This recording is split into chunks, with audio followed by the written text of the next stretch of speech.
Hello, everyone. My name is Gurjat Basra, and I'm the Manager of Patient Programs, Research, and Advocacy here at Lymphoma Canada.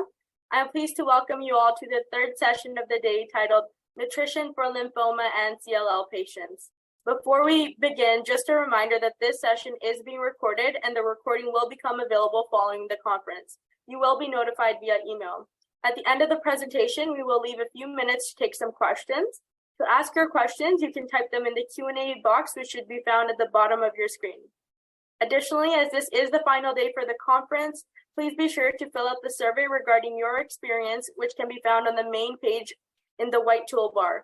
So without further ado, to introduce our speaker, today we have here Alison Ellis, who grew up in Victoria, where she gained a diverse background in geography, kinesiology, and health promotion research before pursuing her passion of dietetics. She weaves together her experiences to help inform her approach to health and work as a dietitian. Alison strongly believes that all pillars of health and well-being are interconnected, and is incredibly passionate towards the role nutrition plays in supporting one's health and well-being. So thank you so much, Alison, for joining us today, and I'll hand it over to you. Great. Thank you so much for that introduction. And hello, everybody, and welcome. So I'll just provide a little outline here of what I'll chat about today. So I'll provide a little introduction to Inspire Health, where I work as a dietitian. Then we'll dive into nutrition and talk about the importance of nutrition. I'll go through some nutrition fundamentals and then chat through a few considerations that can impact one's nutrition and food intake. And then we'll really look at how do we support nutrition during treatment as well as afterwards, and then putting it all together. All right, so a little introduction to Inspire Health. So we're a not-for-profit charity. We were founded in 1997. So we offer all of our classes and programs completely free of charge. And so we receive partial funding from the Ministry of Health, and this allows us to offer all of our programs free of charge. And then we also rely on donations from the community. And so there's no referral required for our services. And then we also offer our services both online with some in-person options available. So we have 3 physical locations. So we're located in Vancouver, Victoria, and Kelowna, all in BC. And then, like I mentioned, we have a large number of our programs and offerings online now. So at Inspire Health, our team's made up of clinical counselors, supportive care physicians, registered dietitians, exercise therapists, and then we have our care coordinators as well, all here to support the patient. And so we offer guidance and support for people with a cancer diagnosis or those at high genetic risk, and support people. And so all of our programs and services really emphasize an evidence-based lifestyle approach that enhances that quality of life. All right, so moving into nutrition. So before kind of diving in, I always like to start off with this slide, as I'll be talking about some different nutrition recommendations today and different ideas, and just like to highlight that nutrition is a complex science. It's changing, it's always evolving, and also everybody is different, and many people have different circumstances that can affect their nutrition recommendations. So there may be different side effects of medications and treatments, different preparation approaches for surgery or post-operatively, different health history, which can impact which recommendations may be most supportive, and different digestion and bowel health. And so can definitely encourage working one-on-one with a dietitian. This can be really supportive, just to make sure you take that information and really tailor it appropriately. So starting off with the importance of nutrition, I think we'll recognize that nutrition plays a really important role, but we'll just highlight a few of the areas of where it really can make a big difference. And so the food we eat gives our bodies energy and raw materials to work with. So important from a preventative standpoint and lowering risk of various chronic diseases, really supportive with building up before surgery or treatment. So really optimizing our nutrition status with an upcoming treatment or surgery. Support with managing symptoms and side effects that might come up. Helping support with the immune system, with recovery and healing, different medication side effects, nutrition can play a role. And then and beyond treatment, so support with nutrition, with quality of life, and that joy and connection piece with food, which is also such a wonderful area of nutrition to highlight. So with nutrition, some fundamentals before we dive in. So no single food or food component can do it all.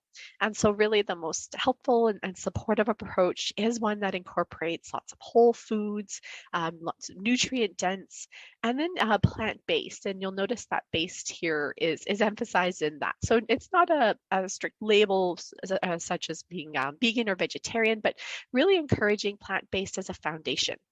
So how do we, looking at what we can add in versus what to take out? What plant foods can we bring in just to boost and increase? And then also to highlight that more isn't necessarily always better. So really encouraging variety and moderation with our food approach. So looking at these two categories of nutrients here, so we have our macronutrients. So these are things like proteins, carbohydrates, fats, and these are nutrients that we need in the largest amounts. So they really provide the energy and the building blocks for our body and our body's functions. And important to highlight that needs can change, especially during treatment. So energy needs may increase, protein needs often increase. And so just recognizing that these can change and be different at different times. And then we have our micronutrients. And so these are our categories of vitamins and minerals such as like calcium, iron, B vitamins, fat-soluble vitamins, zinc, selenium. It's a whole bunch of them, and they play really important roles with the body's functioning. So really critical and essential for our body. We just need them in smaller amounts than those macronutrients. So talking about those macronutrients, so first one with protein. So protein playing a really important role with maintaining muscle and tissue repair and immune function and so many more as well. So these are just a few to highlight and really encourage looking at protein from whole food sources. So these would include things like lean meats, poultry, eggs, fish, dairy, legumes, nuts and seeds, whole soy food forms. So that would be things like tofu, tempeh, edamame. And then just to highlight again that with a cancer diagnosis and going through treatment and recovery, that often this does elevate those protein needs. And so there are some specific recommendations around protein. So the World Cancer Research Fund does recommend to keep red meat to about two to three servings a week or less, and also some caution around processed meat. So to try to reduce or avoid those as much as possible. So those are things like deli meats, cold cuts, bacon, sausages, and just some caution around charred meats as well. So trying to remove the sort of burnt bits if that gets on meat, avoiding cooking it in a direct flame or using a marinade can be supportive for helping that. And then the other protein sources, so again, poultry, eggs, dairy, fish, and then really encourage those plant-based protein foods as well. So these include things like legumes, so like chickpeas, beans, nuts and seeds, whole soy foods, whole grains like quinoa. And these plant-based protein foods, they add a lot of fiber, they add a lot of other nutrients. And so they can be dried, canned, frozen. All of these are great forms and just depends on what's sort of easier and more accessible to use.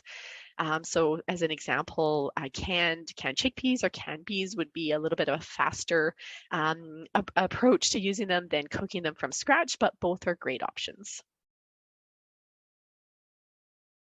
And then we have our fats. So fats have a big role with making up cell membranes, a main component of brain cells, a really important energy source, and they also play a really big role with absorption and of a number of different things, but in particular, fat-soluble vitamins. So things like vitamin A, vitamin D, vitamin E, vitamin K, these really need some fat to be absorbed. So fat playing a really important role there. Also supportive for hormones, satiety, insulation, so a number of important roles. Whole food sources of fats include things like nuts, seeds, avocados, fatty fish, olives and olive oil, coconut. And then just a little note here about these omega-3s and omega-6s. So these are a type of polyunsaturated fatty acids. Both are really important, play very important roles in the body, but we do want to have a supportive ratio between the two. So really encourage these consumption of foods that contain these omega-3s. So these are things like cold water fish, walnuts, ground flaxseed, chia seeds, hemp seeds, nuts, And these foods, again, really support that ratio with the omega-3s, and omega-3s playing a big role in anti-inflammation in the body. And so reducing consumption of some of these more concentrated omega-6 foods like corn oils, animal sources, safflower oils, sunflower oils, and things like that. And then we have our carbohydrates. So these are the main source of energy for the body and also the preferred fuel source for the brain. So really important, the source of energy for the body. And so whole food sources include things like fruits, vegetables, whole grains, beans, peas, and lentils. So really encouraging those whole food sources that contain a lot of that fiber and those nutrients over the refined carbohydrates. So refined carbohydrates are things like sugars and grains when that bran and the germ is taken out. So these would be things like a white bread or a white rice, cereal, pasta. And so there's been that refining process. So it's removed the outer bran, it's removed the germ. And so we lose a lot of the fiber and a lot of those key nutrients that would be there otherwise. So that's why really encouraging with carbohydrates, having them in that whole food form as much as possible.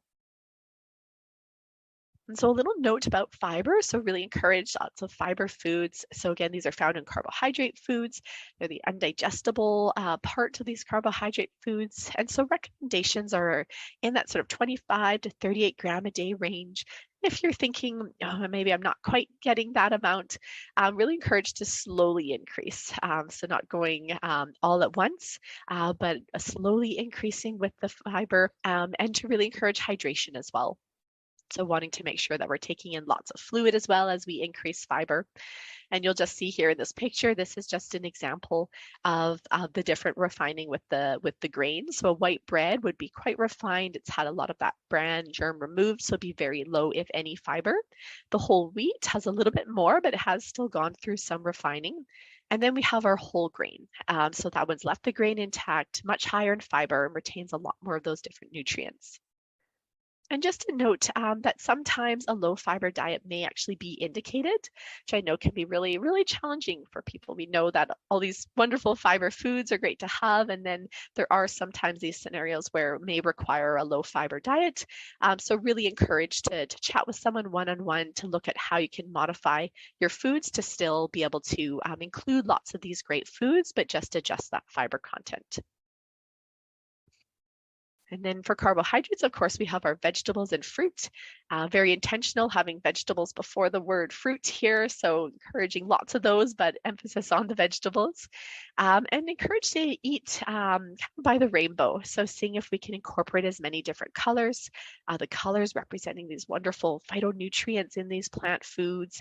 And we see these working really synergistically together. So if we can bring in different colors and from different families of those vegetables and fruits, they just really work supportively together. So encouraging a minimum 5 servings a day. So a serving would be like a piece of whole fruit or half a cup of berries, a cup of leafy greens would be some examples. And then fresh versus frozen often comes up. Both are great options. And of course, fresh is easier at certain times of the year than others, but frozen is a really great option as well. So frozen or vegetables and fruit that are frozen are picked at peak ripeness and then flash frozen. So they retain all of their nutritional quality and content. So a really great option, especially in the winter time when fresh just isn't as accessible.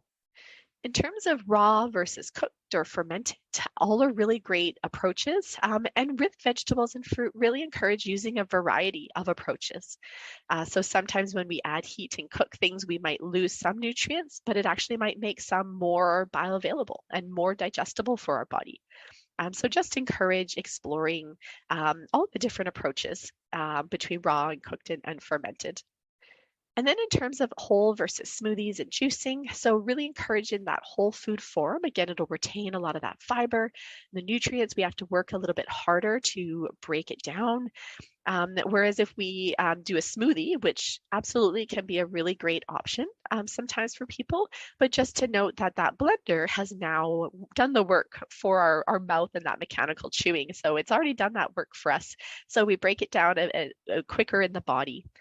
So it could just have a little bit of a faster rise in our blood sugars, but it still retains a lot of that fiber and those nutrients, and definitely can be a good option, especially if energy levels are low or lower appetite. Then we definitely look at smoothies often. A note about juicing. So juicing often removes a lot of that fiber and a lot of that great part of those vegetables. And so we would break it down even faster in the body. So it would just have a faster rise in our blood sugar levels. It just sort of to note, to be aware of. So we encourage in that kind of whole or smoothie form because then we can break them down a little bit slower. But if we are doing that, just note that it is removing some of that fiber, and maybe want to pair it with some protein and fat to slow down that digestive process. And then so are micronutrients in cancer. So these again are the vitamins and minerals, so really essential for our body, but really encourage a foods first approach. So can we get these vitamins and minerals from our foods? Of course, there are times where supplements may be warranted. So just really encourage having a discussion with your healthcare team and having a one-on-one appointment to talk through those. All right, so some considerations that can impact food intake and nutrition. And I'd like to highlight this because often we might hear to have something, or eat a certain food, but there's just a lot of different considerations that can impact this. So access to food can play a big role, our hunger, appetite, taste, different medical conditions, our emotional and mental health, different exposure to food messaging, our food knowledge and interest, digestion, different intolerances and allergies and preferences. These certainly play huge roles in what our food intake looks like. Stress and sleep, and then of course treatment as well can impact this. So just recognizing that these are all valid considerations, but can all play a role with impacting our food intake. So moving into during treatment, so of course treatment plans can really vary, and so can individual responses to treatment. So we'll talk through some overall considerations, but keep in mind that this will be different for everybody. So first, looking at supporting that weight and muscle, and we do want to really support this during treatment. There is that risk to lose weight and losing some of that muscle. So looking at how we can incorporate smaller, frequent meals so that we're sort of eating a bit more consistently throughout the day. We're getting some frequent intervals of that nutrition. Looking at how to really sort of maximize the foods that we are eating with the calories and protein in those particular foods. And then sometimes nutrition supplementation may be needed to help get those calories and protein that are required. So again, that can be a great conversation for a one-on-one to see if that would be supportive to boost that protein and those energy or those calories. And then of course, different side effects can come up. So appetite changes, appetite might be decreased, can impact weight, fatigue. Again, this is where we want to look at how can we get some kind of frequent nutrition and consistent timing for that nutrition throughout the day. Looking at meals that are lower, require less energy, so lower energy to prepare and even to eat. So we'll talk about smoothies here is where they can be really supportive. If there's a lot of fatigue, drinking a bit of nutrition might be a little bit easier than going through kind of chewing and cutting up a whole meal. Bowel changes can occur. So this could look like shifts towards diarrhea, increase in gas, constipation. So with different bowel changes, maybe we need to adjust our nutrition there to help with that. So if someone's going towards like diarrhea, we might want to look at how we can adjust some of that fiber. And so that's one of those scenarios of maybe we would adjust the fiber a little bit. We try and remove some of that real roughage fiber again temporarily just to get the bowels a bit more stable. Maybe it looks like cooking foods a little bit more or peeling some of our kind of roughage fibery foods like vegetables. So peeling those off and then cooking a little bit. So exploring some of these approaches to help with some of these bowel changes. And often they're kind of temporary approaches to just sort of settle the bowels and get them into a stable position. And then, of course, sometimes medications are needed to help with managing different side effects. So again, a good conversation with the healthcare team. And so if we look at kind of those different pieces, so again, that emphasis on protein-rich foods. And although we're talking about during treatment, I'm really encourage leading up as well. So if there's an upcoming treatment or surgery of some sort, we really want to optimize that nutrition status. And we do see this being really supportive then with those kind of post-surgical outcomes and with treatment. So incorporating those protein-rich foods, trying to include a robust number of protein foods throughout the day. And again, some consistency so that it's not just sort of at a dinner time, but getting those protein foods consistent intervals throughout the day, trying to even aim for 4 to 5 times a day. We see that being supportive for helping with that muscle and weight management. So incorporating the chicken, fish, Greek yogurt, eggs, beans, lentils, tofu, chickpeas, nuts, seeds, butter. So a number of different ones to try and incorporate. And then want to really encourage hydration. So continually kind of sipping on fluids throughout the day and just monitoring for signs of dehydration that can come up. So fatigue in accompanied with these other signs such as dry mouth, increased thirst, decreased urine output, or quite concentrated urine color. Of course, sometimes some medications and foods can change urine color, but generally speaking, if it's looking a lot darker than normal and not related to something else, can indicate that maybe getting a bit dehydrated. So just looking at ways to support that hydration, especially if there are sort of taste changes. It can be challenging to find that water to be palatable. So exploring how we can add, maybe infusing the water with some herbs, some mint or mint and cucumber. If there's no kind of mouth sores or mouth pain, can add some lemon or lime, some orange. So just looking at different ways to support with that hydration. Maybe it's having a water bottle on hand or having kind of a pitcher of infused water in the fridge, and then just trying to have some regular sips. And then mentioned the digestive issues. So again, these can change. So you do often see diarrhea and gas. So looking at cooking those foods, peeling that roughage fiber off, perhaps blending down or softening. And this can also be supportive, again, if experiencing lower appetite and low energy. Sometimes some softer foods can be a bit easier to take in. And then if there's a lot of diarrhea and gas, we'll look at that lower fiber and lower fat to temporarily until the bowels settle and get a bit more stable. So in terms of some meal ideas during treatment, so we could look at bowl meals, which are a really great versatile option for bringing in different foods. So just an example here, it can bring in different protein sources like chickpeas, quinoa, cooked chicken, fish, complex carbohydrates could be, again, chickpeas serve as both. So another example there, or quinoa, yams, sweet potatoes. Those would all be really great fibrous foods in there. And then some wonderful fats. So avocado, tahini, or maybe we're adding some of those hemp hearts on top, boosting those omega-3 fats there, sprinkling those on top. And these can be a great meal option, especially if there's other people eating the meal too, because it can kind of be deconstructed and then people can choose what they want to put into the bowl meal. It can just be a great way of incorporating a different variety.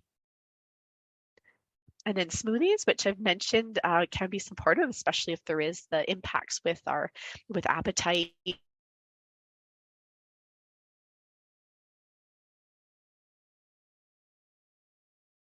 A great way to get in some calories and nutrition.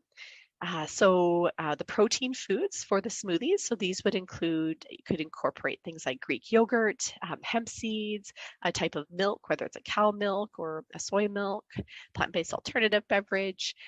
Soft tofu can be blended into smoothies to boost protein, almond or nut or seed butter, protein powder, complex carbohydrates. So again, the great fiber foods from berries, bananas, nuts, seeds, different options for throwing some fats in there, avocado, ground flax, hemp hearts. So again, we've really balanced it out. So be supportive with that digestion and blood sugar balance because we're pairing the protein and fat and complex carbohydrates all together, but a great way to kind of boost in and bring in a lot of nutrition into something that's easier to take in.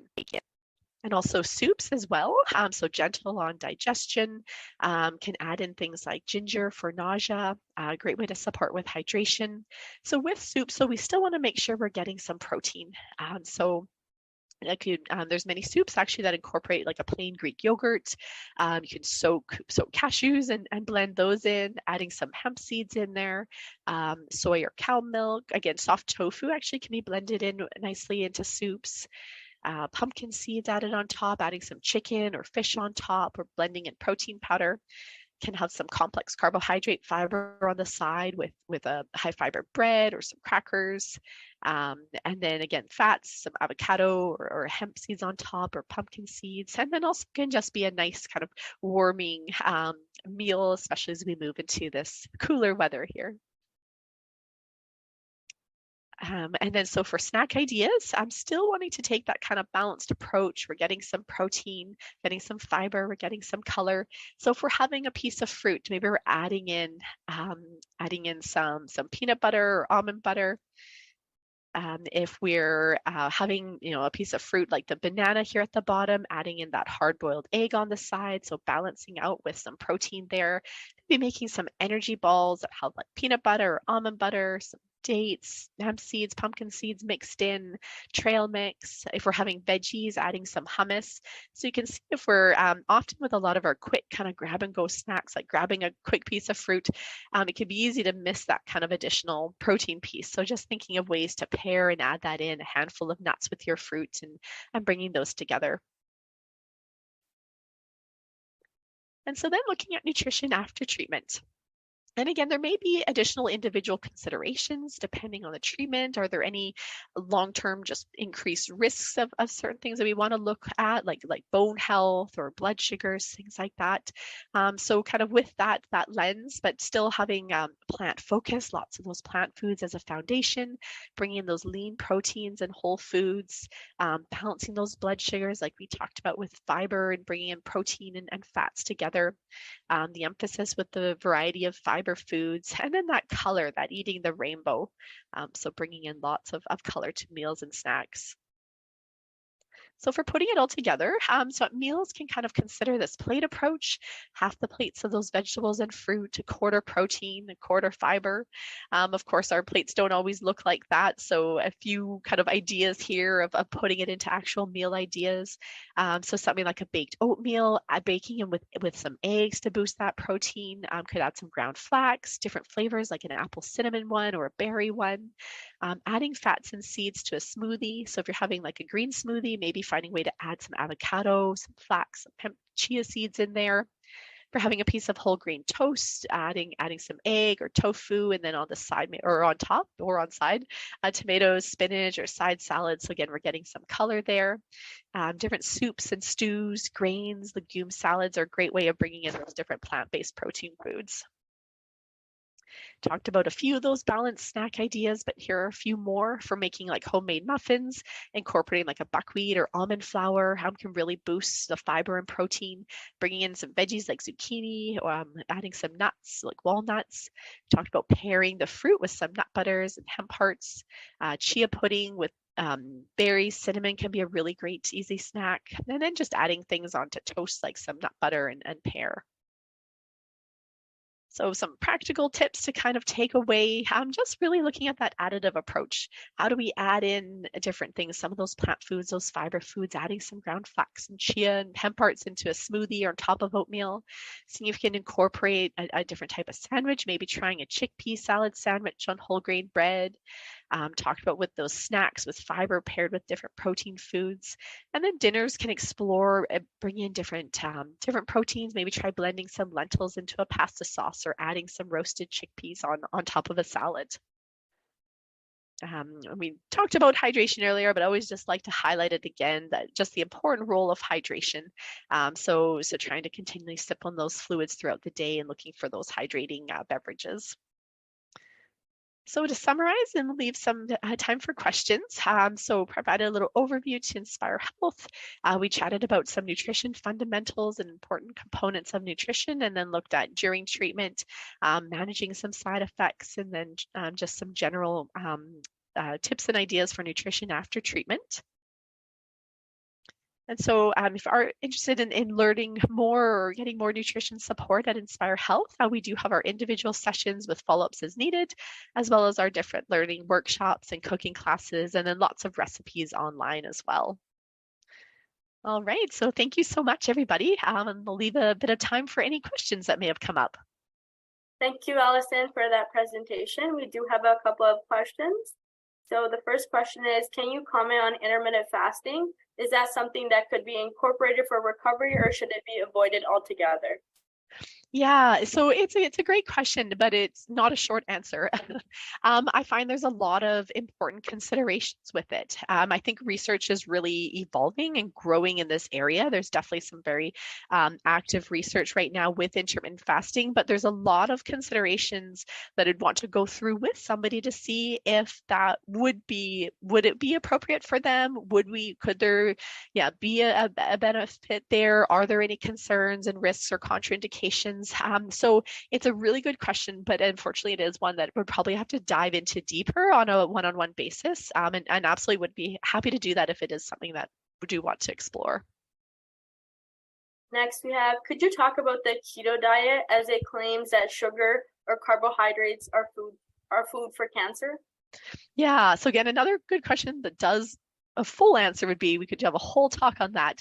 But in terms of that piece you mentioned there about sugar and cancer, the thing is all of our cells do need fuel. Like they do need some glucose for that fuel. And so even some wonderful carbohydrate foods will still break down to that glucose. And so if we're not getting that fuel in our body is going to it's clever. It wants to find ways to get that fuel. So that can look at like breaking down protein to try and get some of that glucose.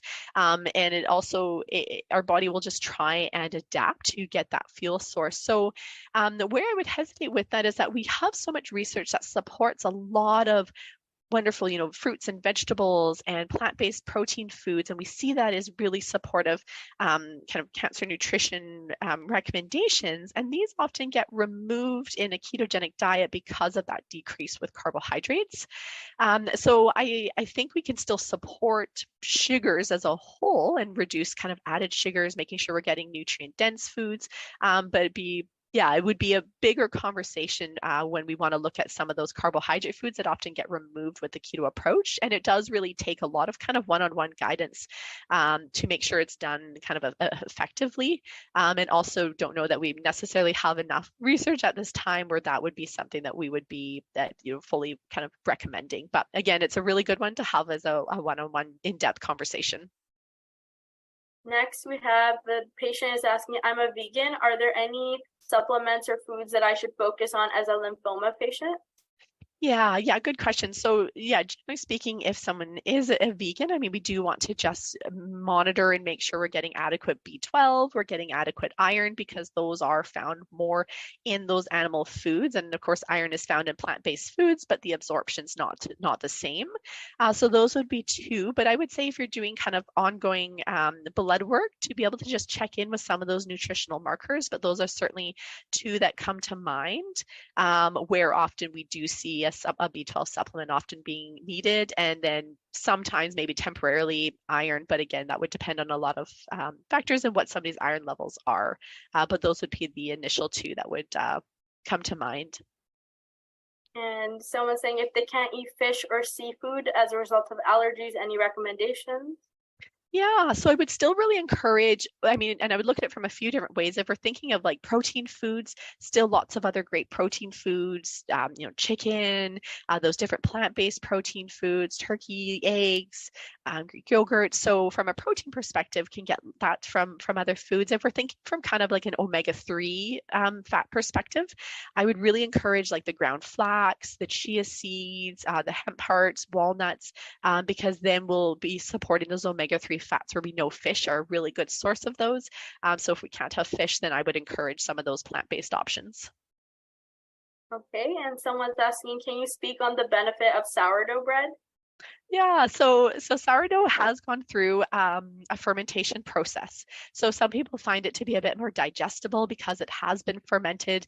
And then there is some discussion around probiotics, but I find this actually really depends on the type of sourdough bread and whether there are still probiotic benefits.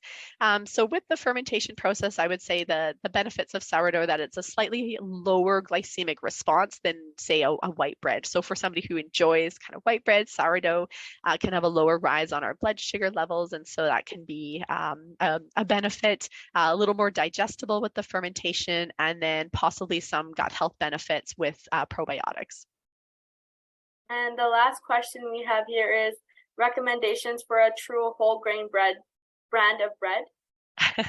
Yeah, well, I like to give you a variety of different recommendations, but the one that pops into my head right now is like the little big bread with like the squirrely bread. But generally speaking, I would say with bread, would look for one that has 4 grams of fiber or more per serving, and that's going to be a good indicator that it's a good fiber bread.